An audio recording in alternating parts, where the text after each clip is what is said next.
Welcome to Washington Today on C-SPAN Radio for Tuesday, July 19, 2022. U.S. House moves to pass a bill to put into law the right for same-sex couples and interracial couples to marry. It's the latest in a string of bills brought up in the House in response to the Supreme Court's overturning Roe v. Wade, leaving abortion policy to the states.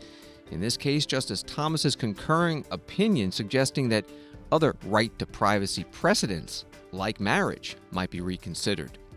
Reports that President Joe Biden may declare a climate emergency by executive order now that it's clear that Senate Democrats do not have the votes needed in their own party to pass climate and clean energy provisions through legislation known as the budget reconciliation. U.S. House starting debate on a package of government spending bills for the next fiscal year, which begins in October. We'll get details from a CQ roll call appropriations reporter. The new director of ATF, Bureau of Alcohol, Tobacco, Firearms, and Explosives, Stephen Dettelbach, sworn in, talking about confronting gun violence. The House January 6th committee about to hold its final primetime hearing on Thursday. Focus will be on what former President Trump was doing and not doing during the assault. Today, committee member Pete Aguilar previewing. First Lady Jill Biden meeting with the First Lady of Ukraine at the White House, and Secretary of State Antony Blinken releasing the annual report on human trafficking. We begin on the House floor, debate on a bill titled Respect for Marriage Act, which would repeal the 1996 Defense of Marriage Act. The 1996 Act defined marriage as between a man and a woman, and it was overturned by a 2015 Supreme Court ruling that legalized same-sex marriage. But now some are concerned that Supreme Court ruling may be reversed in the future. Today's bill in the House would also provide legal protections for interracial marriages by prohibiting any state from denying out-of-state marriage licenses and benefits on the basis of sex, race, ethnicity, or national origin. Speaking in favor on the House floor, Congressman David Cicilline, Democrat from Rhode Island. He's one of 9 openly LGBTQ+ members in the House. Mr. Speaker, today's vote is about love, the love that couples have for each other and the government's role in respecting that love regardless of their sex or race. Same-sex couples and interracial couples get married for the same reasons others get married, to make a lifelong commitment to the person they love. Yet for too long, our governments rejected that love. They told these couples they were less than, that their marriages weren't valid, that they didn't deserve the affirmation or protections that come with legal recognition. The Supreme Court made clear in Loving, Windsor, and Obergefell that this rejection of interracial and same-sex couples and their commitment to one another was unconstitutional. Today, we have the opportunity to uphold that declaration and ensure that our government continues to recognize and protect the right to make this commitment. Today, we have the opportunity to send a clear message to worried couples that the federal government will continue to recognize same-sex and interracial marriages no matter what the future holds. And to Mr. Jordan's suggestion that this is not necessary, tell it to the millions of LGBTQ families that are worried about the Supreme Court's intention to rip away more freedoms. They've taken away the freedom to reproductive care. They've hinted at taking away contraception. Justice Thomas urged them to look at marriage equality. This is real for families. And when you talk about inflation, all families are dealing with costs of fuel and food. But we don't need to layer on top of that another fear about the sanctity of your marriage. And so this is about a fundamental fairness in our system, ensuring that people can marry the person they love. And if it's not necessary, then vote for it. If you're right that we're worried and we shouldn't be, reaffirm it. But don't hide behind that to justify your refusal to vote for marriage equality in this country, that every single American has a right to marry the person they love. And with that, Mr. Speaker, I yield back. Congressman David Cicilline, Democrat from Rhode Island, on the House floor. He was referring to Congressman Jim Jordan, Republican from Ohio, ranking member on the Judiciary Committee, who had spoken just before. Also opposing the bill on the House floor, Congressman Mike Johnson, Republican from Louisiana. This is a partisan bill to make partisan arguments and to run ads in an election cycle. And you know why we say that? Because it's very clear, as Mr. Jordan said, in the Dobbs opinion, which supposedly precipitated all this, it's clear if you read the opinion that this is not only an unnecessary piece of legislation, but it's divisive and misleading, and they know it. Because why? Anybody can read the opinion for themselves. Justice Alito wrote the majority opinion, of course, and he clarified. I'm a constitutional law attorney. I used to litigate cases about the Constitution and what it means and how it should be applied. I did that for 20 years before I got to Congress. Scarcely is there ever language this clear written into a Supreme Court opinion. But let me give you the quote again in case anybody missed it, in case you didn't see it or you didn't want to see it. Justice Alito said in the majority opinion, quote, "And to ensure that our decision is not misunderstood or mischaracterized, we emphasize that our decision concerns the constitutional right to abortion and no other right." He continues, "Nothing in this opinion should be understood to cast doubt on precedents that do not concern abortion," unquote. Everybody hear that? I'll just say that again. Nothing in this opinion should be understood to cast doubt on precedents that do not concern abortion. You know why? Because abortion is a unique area of the law. Abortion is about taking the life of another unborn person, another person. And so the court recognized that that's different and distinct, and everybody knows that. Everybody recognizes that, even Justice Clarence Thomas, who they have worked so hard to demonize. If you look at page 119 of the opinion, in fact, would you turn in your hymnals to page 119? Turn to that opinion right there. You can see it for yourself. He said, quote, Justice Thomas said, quote, "The court's abortion cases are unique, and no party has asked us to decide whether our entire 14th Amendment jurisprudence must be preserved or revised. Thus, I agree that," quote, he quotes Justice Alito, "nothing in the court's opinion should be understood to cast doubt on precedents that do not concern abortion." You know what? That language is so clear, anybody in this country can read that and understand obviously, plainly what that means. Every civic student, every child. But apparently, our friends on the other side don't like that language, or they don't want to see it. So they manufactured this crisis, this demeaning, divisive debate, trying to reopen a Pandora's box that no one has opened except the Democrats. Congressman Mike Johnson, Republican from Louisiana, on the House floor debating a bill dealing with marriage equality. The House this week also plans to vote on a bill called the Right to Contraception Act. That's also stemming from concerns that past Supreme Court decisions on that issue may not survive future challenges. This is Washington Today. This from the Washington Post. President Joe Biden considering declaring a national climate emergency as soon as this week as he seeks to salvage his environmental agenda in the wake of stalled talks on Capitol Hill, according to three people familiar with the matter who spoke on the condition of anonymity to discuss the private deliberations. The article goes on, the potential move comes days after Senator Joe Manchin, Democrat from West Virginia, told Democratic leaders that he does not support his party's efforts to advance a sprawling economic package this month that includes billions of dollars to address global warming. If an emergency is invoked, it could empower the Biden administration in its efforts to reduce carbon emissions and foster cleaner energy. That was from the Washington Post. Questions to the White House Press Secretary, Karine Jean-Pierre. It doesn't look like we'll be getting a climate emergency announcement this week. I want to make sure that's still on the table, and I wanted to ask if the White House has any concerns that the president might be relying on executive action too much. So to answer your first question, look, one thing that I just want to step back and just lay out for all of you, when the president was one of the first in Congress when he was a senator to ring the bell, the alarm bell on climate crisis. So this is an issue that has been front of mind for him. This is an issue that has been, when it comes to the climate crisis, a priority, and taking action is something that he said he will do if Congress won't, and he has been taking action as we have, as I had just stated in my opening remarks, since he's taken office. So he's going to take, as I said, additional climate actions in that vein tomorrow, and he's going to continue. He's not going to just stop with the actions of tomorrow. But I would not plan a announcement this week on national climate emergency. Again, everything is on the table. It's just not going to be this week on that decision.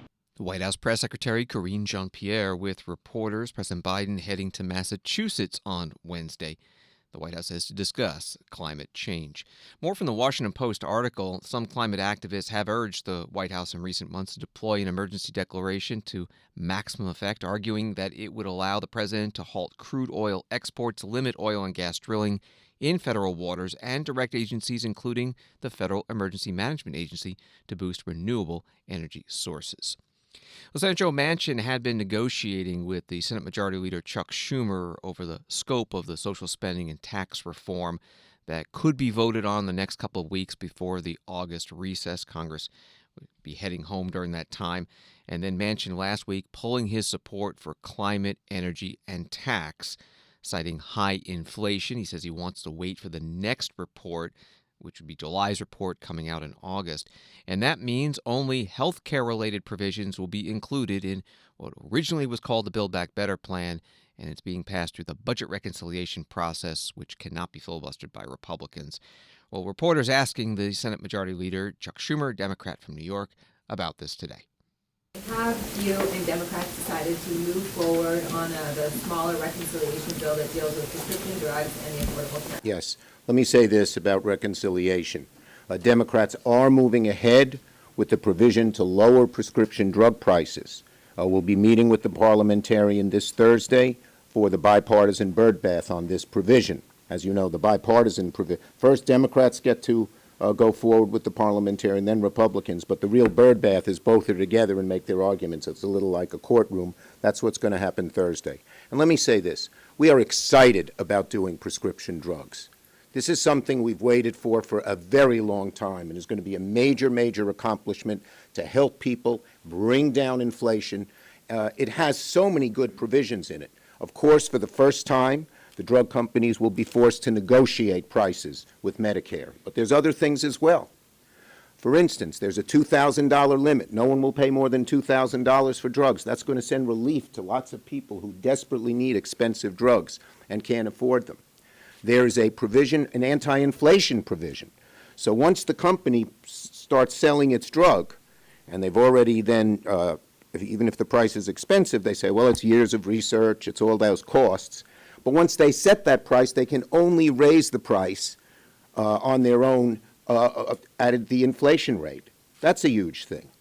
So there's lots of things that are in this provision, free vaccines, so many good things. We are proud of this, and that's what we're doing on reconciliation in addition to the ACA provisions that we've agreed to. Yes, next to. What's your plan then to deal with some of the climate initiatives and proposals that were initially outlined in the reconciliation package? Well, as I said, here's what we're doing on reconciliation. But we are going to keep fighting on climate. It's very, very important. It's an existential threat to the globe. We're urging the administration to do things that it can do administratively, and we're going to look at everything that we can do.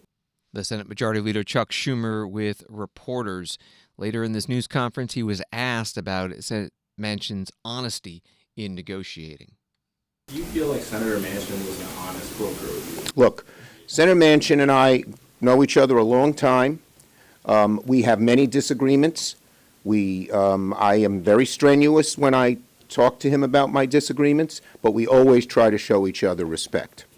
Senator Chuck Schumer.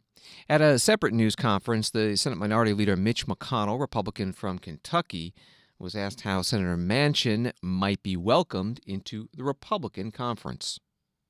At least one Senate Democrat has talked about taking away Joe Manchin's gavel as the Energy and Natural Resources Committee chairman. If you were to caucus with the Republicans, was there a chance you could chair that committee? We'd be glad to have that discussion with him anytime. Senator Mitch McConnell with other Senate Republicans and at a news conference with reporters. That Democratic senator referenced in that question suggesting that Senator Manchin should no longer be chairing the Energy and Natural Resources Committee. That's Senator Martin Heinrich of New Mexico. He tweeted that. Debate over climate and clean energy and the economic benefits and costs also coming up today as the Transportation Secretary Pete Buttigieg testified before the House Transportation and Infrastructure Committee about implementing last year's $1.2 trillion infrastructure law. Here's Congressman Scott Perry, Republican from Pennsylvania, asking the Secretary about electric vehicles. I'm sure you know, folks, where I live, my bosses, my constituents are paying about 80% more for gasoline than they were when President Biden became the president. And I think the response, I think it's fair to say that even you have implied that they should buy an electric vehicle and absolve themselves of that 80% increase per gallon. just looking at Kelly Blue Book, the price of a EV is about $55,000. Now, that doesn't include, so it's actually more than that because there's $7,500 per car subsidy paid for by about $48 billion in taxes on the same people on that car. So it's closer to about $60,000, which is about $20,000 more than a gas-driven passenger car, about $40,000 more than the average compact car. At the same time, I'm sure you probably also realize that the average Pennsylvanian pays about $170 a month in electricity, and that doesn't include the 10 to 15% that has just gone up. So that's an old number, so it's actually more than that. And based on Mr. Massey's numbers, which I don't doubt at all, if they could afford the electric vehicle and plug it in, we're talking about another $90, $100 a month in electric costs. I'm wondering what the administration and you are doing other than subsidizing, to lower the cost. Look, they're either paying more for gas, 80%, or they're paying more for electricity to the tune of essentially doubling their electricity bill. Like, how's this getting better for my bosses? And what's the administration like? What do you plan to do about that cost other than subsidies? Mm-hmm. Well, I'm very glad you asked that question. First of all, I want to be clear.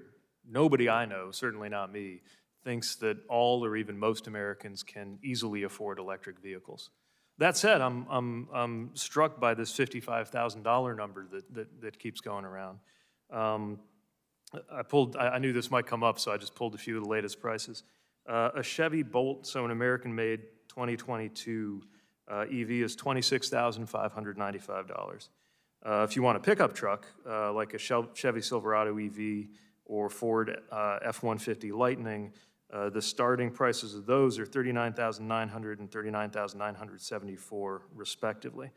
Is that pre-subsidy or post-subsidy? I think it depends on which, it depends on the automaker, because some of them have gone through the cap for the $7,500, and some does that of them include have not. state subsidies as well? I don't think so, no. Okay. So, and look, that's the new car. So the first time I got a plug-in car, for example, Chasten and I got one. It was $14,000, had about 15,000 miles on it. It was a C-Max.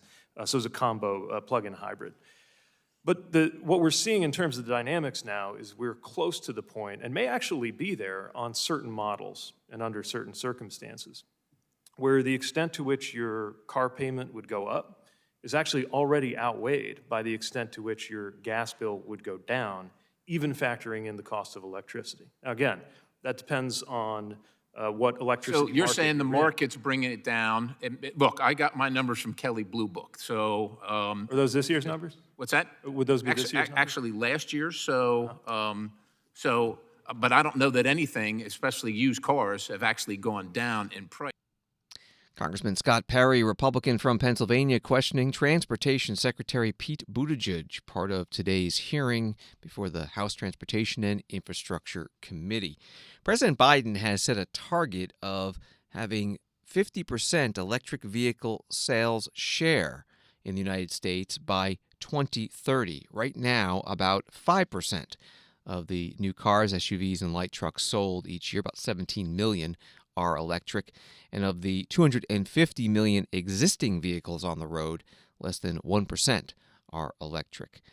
UPI reporting that gas prices in the United States sank to a 2-month low on Tuesday, with the national average under $4.50 per gallon. In some parts of the country, the cost is around $4.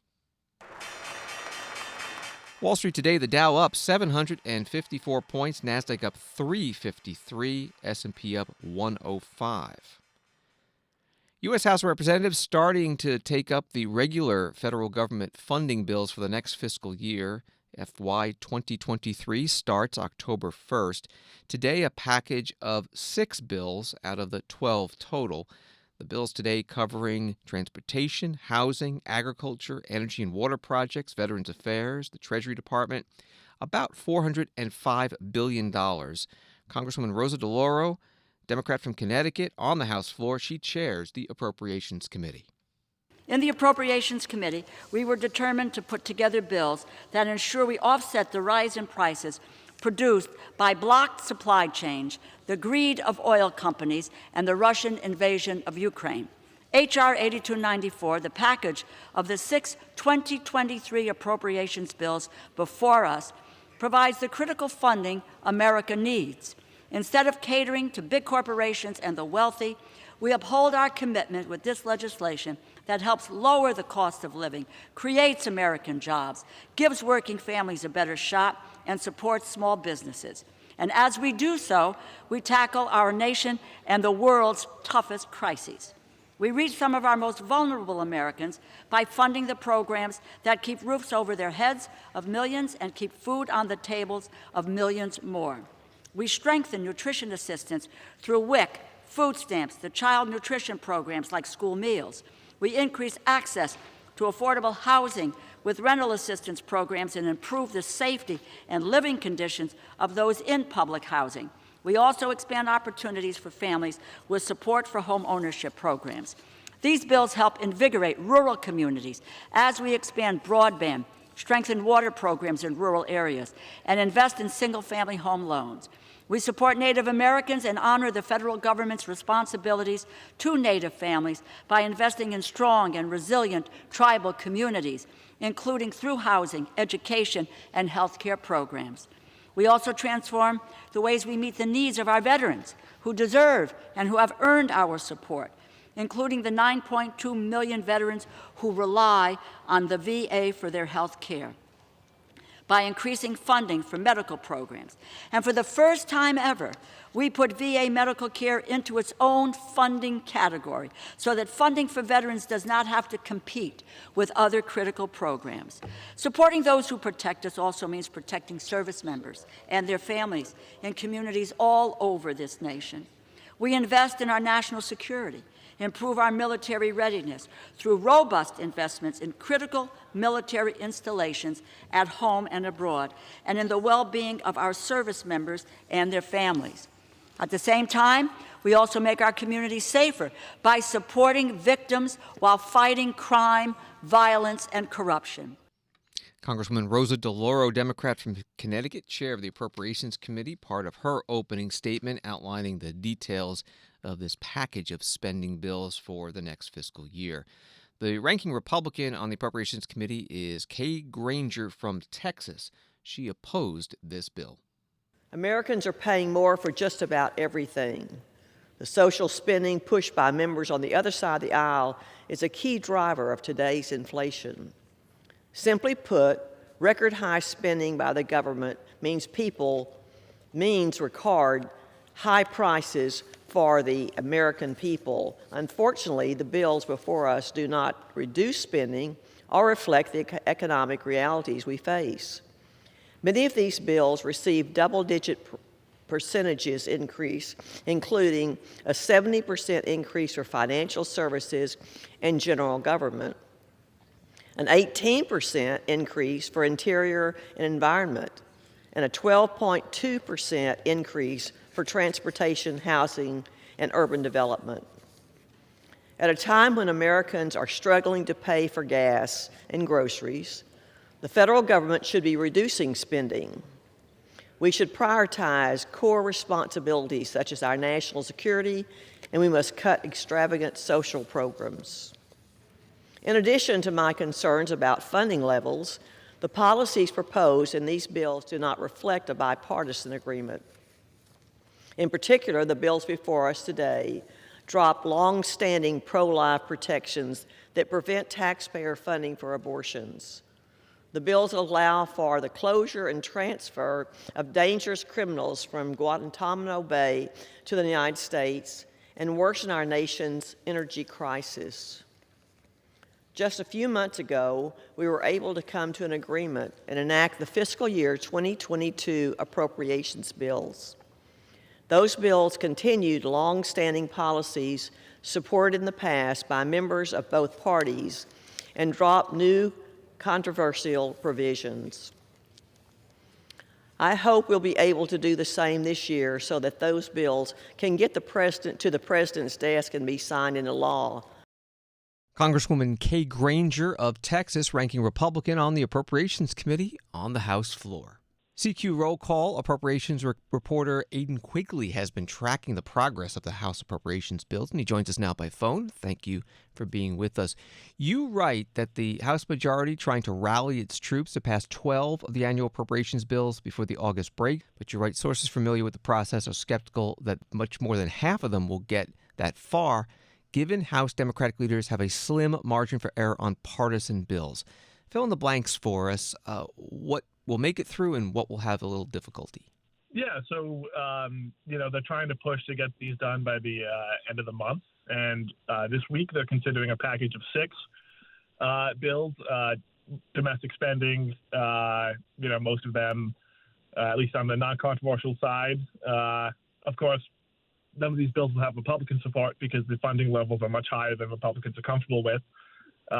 But in these partisan bills, they only need to get all the Democrats in the House on board. So those are going to pass this week. They're expected to pass this week. But there are definitely some bills that are going to be facing some challenges getting all the Democrats on board, particularly the defense bill. There are a lot of progressive Democrats who feel like the $761 billion laid out in that bill is much too high for defense spending. There's a Homeland Security bill. There's some policies in there regarding border security that progressives are not on board with. There's also the Commerce, Justice, Science Appropriations bill, which has some policing aspects in there that progressives don't like. And with a very thin majority in the House, Democrats they can only lose 4 votes to pass the legislation without any support from Republicans. Inflation has been quite high lately. How has that affected the overall spending totals and the trend for the deficit? Yeah, so we'll definitely see how the appropriations negotiations continue throughout the year because they're definitely searching for, they need to have a bipartisan agreement, and Republicans are really calling attention to the high rate of inflation and saying we can't spend this much on these non-defense programs. Of course, Republicans are pushing for increases to the defense budget at the same time, while wanting to keep non-defense spending at a lower level. So that's kind of where we are at the moment. The bipartisan negotiations have pretty much stalled out, with Republicans wanting to wait until after the election to reach a agreement with Democrats, believing that they might have more leverage if they can win the House and maybe take back the Senate. So you're saying that by the end of this fiscal year, it's almost guaranteed that they won't get this through, that there'll be a continuing resolution to keep the government funded? Yeah, so the bill that the House Democrats are pushing now is mainly just staking out a negotiating position in these, bicameral, bipartisan negotiations. There's no hope, I think it's safe to say at this point, of an agreement before the end of the fiscal year, meaning we will definitely see at least one continuing resolution. Last year, it took them until March to reach an agreement, so it will be a while before we see a appropriations agreement for sure. We're talking with Aidan Quigley, reporter with CQ Roll Call. What about the White House involvement? I guess the last time around for the previous fiscal year, we saw administration officials up on the Hill. Are they doing that yet? Not yet. The Biden administration released their budget, and a lot of these bills are in line with what the Biden White House was seeking from appropriations, seeing that the Democrats, they are partisan bills written by the Democrats, but we have not really seen an administrative push yet, but I'm sure that will be coming as we really get into the nitty-gritty in the latter half of the year and beginning of next year. And one more question. The issue of earmarks has been resurrected lately. Are there specific set-asides in any of these bills for specific projects, or is that a big part of it now? Yeah, so all of these bills have, I'm not sure if a lot of these bills have earmarks in them. community project funding is what Democrats are calling them now, and both members of both parties have requested projects back in the district. But it seems like Republicans, at least on the Senate side, the chair of the Senate Appropriations Committee, Democrat Patrick Leahy from Vermont, said that Republicans are pushing to strip earmarks from all of the bills in the negotiations. So it's definitely a wait and see on that, whether the earmarks in these bills will make it to the finish line here. Proponents of this spending say that, the members have a better feel for the district than the bureaucrats who would be otherwise deciding where the money goes. But opponents of the practice definitely say that, a lot of similar spending complaints that we're seeing from Republicans of too much spending, we need to cut spending, and these projects are a way to trim it. Aidan Quigley is a appropriations reporter for CQ Roll Call. Follow him on Twitter at Quigley Aidan, and find his stories online at rollcall.com. Thank you very much. Thank you for having me. Appreciate it. Washington Today continues in a moment. Live Wednesday on C-SPAN Radio. At 10 a.m. Eastern, the Senate Judiciary Committee holds a hearing on the deadly mass shooting in Highland Park, Illinois. Witnesses include the mayor of Highland Park and the president of the National African American Gun Association. Live Wednesday at 10 a.m. Eastern. Listen on the free C-SPAN Now app or tell your smart speaker to play C-SPAN Radio.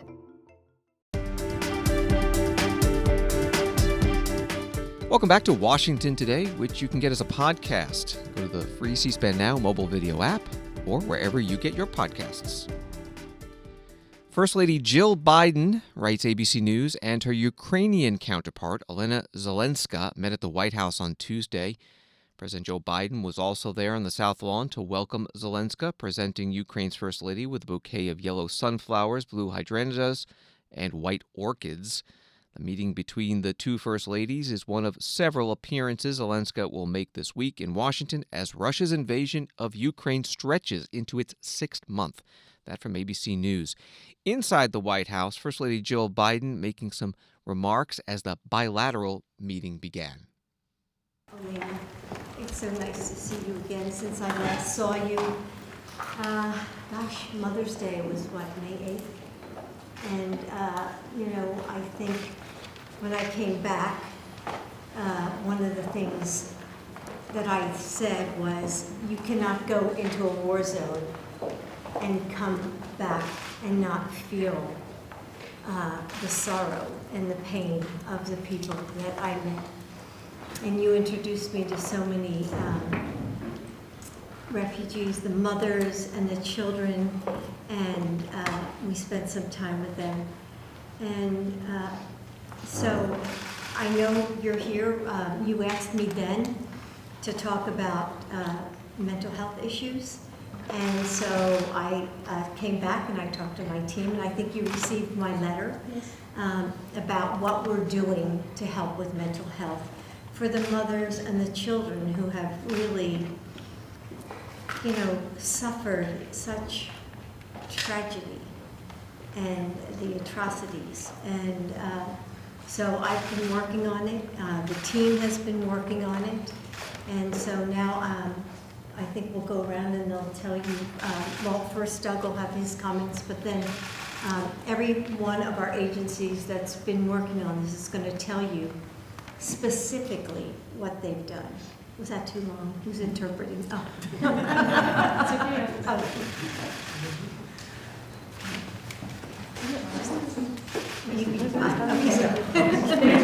Thank you, guys. At the White House, First Lady Jill Biden speaking to Olena Zelenska, wife of the Ukrainian president. Also in the room, the U.S. Second Gentleman Doug Emhoff. On Wednesday, Zelenska will be speaking on Capitol Hill to members of the U.S. House and Senate. She's also had meetings this week with Secretary of State Antony Blinken and Samantha Power, the head of U.S. Agency for International Development. Later at the White House, in the briefing room with reporters, John Kirby, who is with the National Security Council, their strategic communications coordinator, saying that intelligence suggests Russia is preparing to annex more Ukrainian territory. He also said the U.S. is preparing to send more military aid to Ukraine. One of the questions to John Kirby was about Russian President Vladimir Putin's trip to Iran. What is the U.S. assessment of President Putin's visit to Iran and why he was willing to take such an unusual and risky trip at this time to meet with the Supreme Leader? Well, I'll let Mr. Putin speak for why he decided to go at this particular time, but I would say three things about this trip. One, it shows the degree to which Mr. Putin and Russia are increasingly isolated. Now they have to turn to Iran for help. Two, it shows the degree to which his own defense industrial base is having a hard time keeping up with his unprovoked war in Ukraine. We already know that in respect to precision-guided munitions and advanced systems, like tanks, even aircraft, he's having trouble, particularly with the microelectronics because of the sanctions and export controls. And we already know that even without that, his defense industrial base is challenged because of the rate of operation, the pace of operations in Ukraine. And then the third thing I think this indicates is the degree to which he has absolutely no intention of stopping the war and sitting down in good faith and negotiated settlement with Mr. Zelensky. He has every intention, quite the contrary, because now he wants to go buy several hundred UAVs to continue to prosecute this illegal war and to continue to kill Ukrainians. John Kirby, a spokesman with the National Security Council, speaking to reporters in the White House briefing room. This from Reuters. The United States on Tuesday placed Russia on lists of countries engaged in a policy or pattern of human trafficking, forced labor, or whose security forces or government-backed armed groups recruit or use child soldiers. The State Department included the list in its annual report on human trafficking, which for the first time featured under a 2019 congressional mandate a state-sponsored trafficking in persons section. In addition to Russia, the new section lists Afghanistan, Burma, Cuba, Iran, North Korea, and 5 other countries with a documented policy or pattern of human trafficking, forced labor in government-affiliated sectors, sexual slavery in government camps, or employ or recruit child soldiers. That from Reuters. They also add that Russia appears frequently throughout the report because of its February 24th invasion of Ukraine and what the document called the vulnerability to human trafficking of millions of Ukrainian refugees who fled their country. Secretary of State Antony Blinken spoke at the State Department as this year's report was released. I think if you look at the report, you're going to see a mixed picture of progress. 21 countries were upgraded a tier because those governments made significant increasing efforts to combat trafficking at home as well as for their citizens abroad. 18 countries were downgraded a tier, indicating that they either didn't make significant increasing efforts to combat trafficking or worse, that their governments have a state-sponsored policy or pattern of trafficking. As the report details, corruption continues to be a top tool of traffickers. Complicit government officials may turn a blind eye to illicit activities, provide false documents for workers, tip off traffickers to impending raids. Corruption allows traffickers to continue to act with impunity. Meanwhile, in 11 countries, the government subjects its own people to trafficking. For example, as retaliation for political expression or through forced labor on projects of national interest. That can look like subjecting people, including children, to forced labor in key sectors, mining, logging, manufacturing, farming, or sending members of ethnic minority groups to be de-radicalized in camps. It can also mean deploying workers around the world without telling them where they're going or what they'll be doing, confiscating passports and salaries, forcing them into dangerous work conditions, and constantly monitoring their movements. Secretary of State Antony Blinken on the release of the annual Trafficking in Persons report. From CNN, President Joe Biden signed a new executive order Tuesday that senior administration officials say is meant to deter hostage-taking and wrongful detentions around the world and strengthen efforts to bring unlawfully detained Americans home. The order will allow the administration to impose sanctions and visa bans on those involved with hostage-taking and wrongful detentions, and it's meant to increase transparency between the administration and family members of hostages and wrongful detainees through bolstered information sharing, including intelligence information. This is Washington Today. Attorney General Merrick Garland presiding over a ceremonial swearing-in today for the new director of ATF, the Bureau of Alcohol, Tobacco, Firearms, and Explosives, Stephen Dettelbach. Dettelbach confirmed by the Senate earlier this month by a vote of 48 to 46, and he says he comes to the job at a very challenging time. Even though it is true that having the honor of leading the ATF is the greatest honor of my life, it is most certainly also the greatest professional challenge of my life. Because make no mistake, this agency and its missions are challenged as never before. We all know about it. Attorney General Garland told us about it.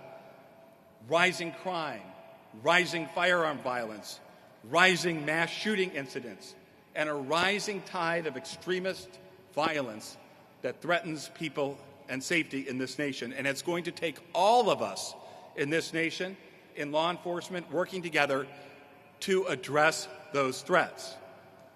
And we have to be open to new ideas. We have to be open to new partnerships. We have to be open to a new and urgent sense of unity in our common mission. It's going to require all our energy, all our creativity, and all our dedication. And I am deeply proud that I will be here with the people here at ATF at this most crucial time. Because I know in my heart and with all my heart that ATF will summon all of its ability and strength, that we will do our part as we work together to face these challenges. Together, all of us, we and the ATF, will deliver.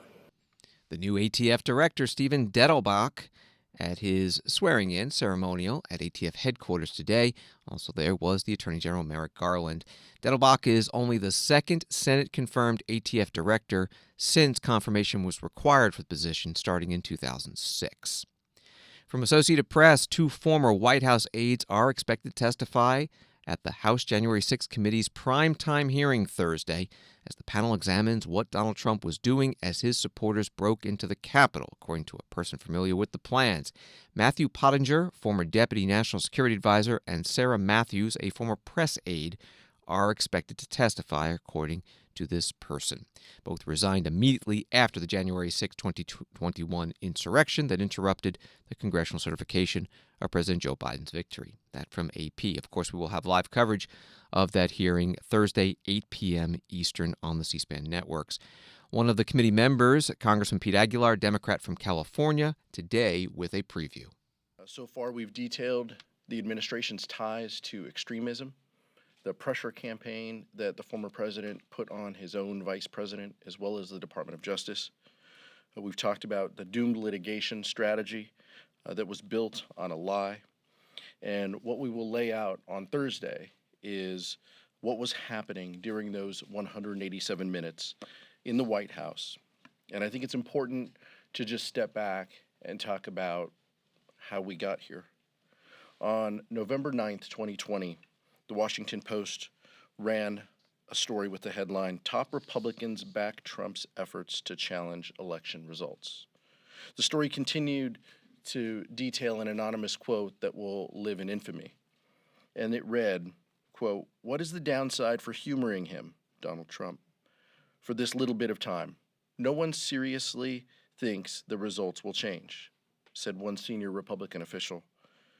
He went golfing this weekend. It's not like he's plotting how to prevent Joe Biden from taking power on January 20th.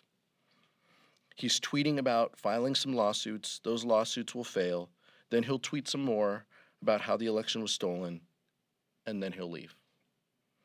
How many people followed the guidance of that letter? Humoring him every step of the way. So we'll continue to detail, specifically this hearing, that failed leadership.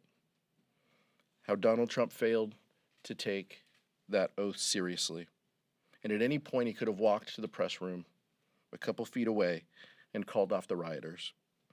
The rioters that he knew were armed, that he knew were angry, and yet he pointed at the Capitol 4 times and told them to march. Those 187 minutes are much more than humoring him. The consequences we're still dealing with today. Congressman Pete Aguilar, Democrat from California, a member of the House Select Committee investigating the January 6th attack on the U.S. Capitol, at a news conference today with other House Democrats, talking about Thursday's hearing, 8 p.m. Eastern. It's the last scheduled hearing of the public hearing of the committee. We'll have live coverage on C-SPAN radio and television.